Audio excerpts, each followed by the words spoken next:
पतित पावन सीताराम, रघुपति राघव राजा राम, पतित पावन सीताराम। सीताराम सीताराम, सीताराम सीताराम, भज प्यारे तू सीताराम, भज प्यारे तू सीताराम। रघुपति राघव राजा राम, पतित पावन सीताराम, रघुपति राघव राजा राम, पतित पावन सीताराम।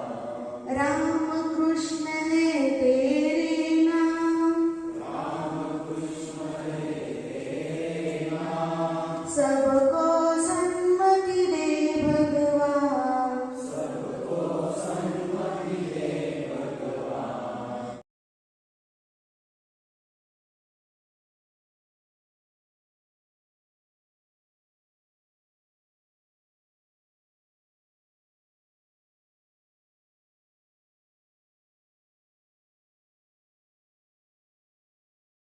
सविनय कायदेभंग या तत्वांचा तिथं अवलंब केला आणि तिथल्या काळ्या लोकांना गोऱ्या लोकांचे सर्व हक्क तिथं मिळवून दिले. सुमारे 23 वर्षाचं वास्तव्य दक्षिण आफ्रिकेमध्ये महात्मा गांधींचं होतं. खऱ्या अर्थानं ते तिथं आपल्या कार्यामुळे महात्मा झाले. मग आपल्याला माहित आहे की 1920 ला लोकमान्य टिळकांचं निधन झालं आणि त्यानंतर आपल्या राष्ट्रीय चळवळीची सर्व सूत्र महात्मा गांधींच्या हातामध्ये आली.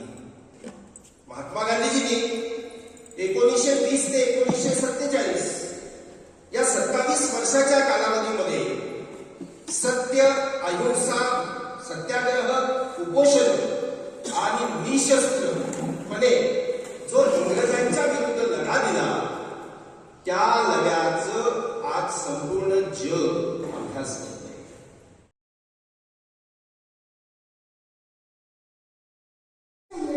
संघटनेतील प्रमुख नेते, सत्य व अहिंसेचे पुजारी, राष्ट्रपिता महात्मा गांधीजी यांच्याविषयी बोलणार आहे. महात्मा गांधी हा शब्द कानावर पडताच आपल्याला आठवते की डोळ्यावर चष्मा, हातात काठी आणि पांढरशुभ्र वस्त्र. महात्मा गांधीजींचे पूर्ण नाव मोहनदास करमचंद गांधी असे होते. त्यांचा जन्म 2 ऑक्टोबर 1869 रोजी गुजरातमधील पोरबंदर येथे झाला. त्यांच्या वडिलांचे नाव करमचंद व आईचे नाव पुतळीबाई असे होते.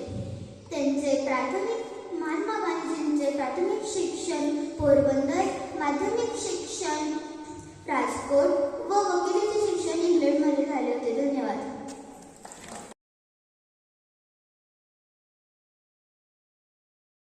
शुभेच्छा देतो आपल्याला. हा सण ऐश्वर्याचा त्याचबरोबर सुखाचा आनंदाचा जावं ही ईश्वरचरणी प्रार्थना करतो. खरं तर आज 2 ऑक्टोबर एकाच दिवशी दोन्ही महानेत्यांची जयंती आहे आणि म्हणून या दिवसाला विशेष असं महत्त्व आहे. कारण एकानं स्वातंत्र्य लढ्यासाठी काम केलं, स्वातंत्र्य निर्मितीसाठी काम केलं, स्वातंत्र्य आणि ते स्वातंत्र्यानंतर त्या स्वातंत्र्याची पुनर्बांधणी करणं, राष्ट्राची निर्मिती करणं यासाठी दुसऱ्याने काम केलं. म्हणून हा दिवस विशेष मानला जातो. सत्य अहिंसेची शिकवण देणारे राष्ट्रपिता महात्मा गांधी आणि जय जवान जय किसानचा नारा संपूर्ण जगाला, संपूर्ण देशाला देणारे लाल बहादूर शास्त्री. खरं तर लाल बहादूर शास्त्री मूर्ती लहान पण कीर्तिमान असं म्हणतात. दुसरे पंतप्रधान त्या काळामध्ये अतिशय अनुकूल अशी परिस्थिती नव्हती आणि प्रतिकूल परिस्थितीमध्ये त्यांनी राष्ट्र बांधणीसाठी काम केलं, राष्ट्र निर्मिती केली. कारण स्वातंत्र्य मिळालं होतं आणि अशा या महान नेत्याचं स्मरण करणं, त्यांचे विचार आठवणीत ठेवणे हे आपल्या सर्वांचं कर्तव्य आहे.